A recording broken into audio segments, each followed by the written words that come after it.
ปอกคอยอมให้คนบ่เคยพอดังสัตว์เลี้ยงคือด้วยเศษหาคาลอมือใดน้องเจ้าจะเห็นความสำคัญบอกเข้าใจตัวเองเหมือนกันเจ็บปวดซ้ำยังยอมให้ทำใจคงถูกซักนำด้วยความหายอมเป็นทาสให้เจ้าระบายสื่อสัตย์เพียงใดหัวใจต้องมาบอกเคยกินเนื้อปูเนื้อปลาเจ้าย้อนให้มามีเพียงกระดูกได้แต่หวังเฝ้าภาวนาให้มาน้อยอาจติดเสื้อป้าโอ้ยหากเป็นบอกขึ้นมาคงกัดบ่เลือกหน้ามีมาน้อย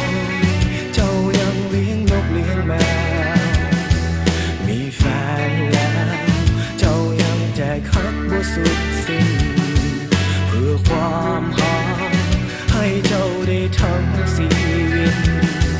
เพียงเจ้าทวินว่าคนที่มีความสำคัญ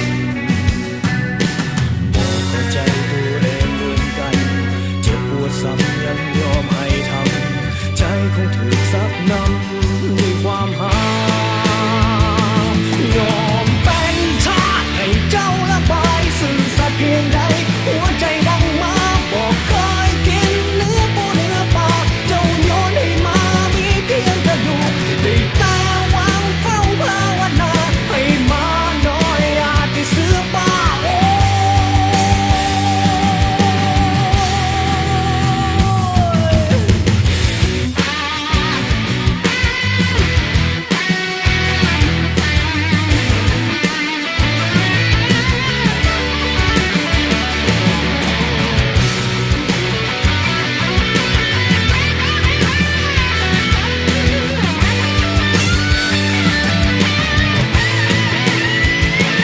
ยอมเป็นทาสให้เจ้าระบายสื่อสัตย์เพียงใดหัวใจดังมาบอกเคยกินเนื้อปูเนื้อปลาเจ้าโยนให้มามีเพียงกระดูกได้แต่หวังเฝ้าภาวนาให้มาน้อยอาจติดเสื้อป้าโอ้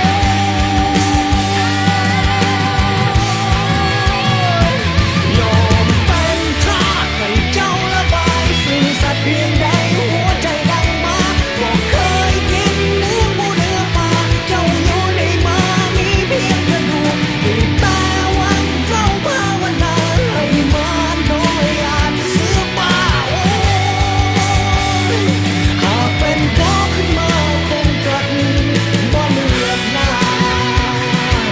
โอ้ยหากเป็นบอกขึ้นมาคงกัดบ่เลือกหน้า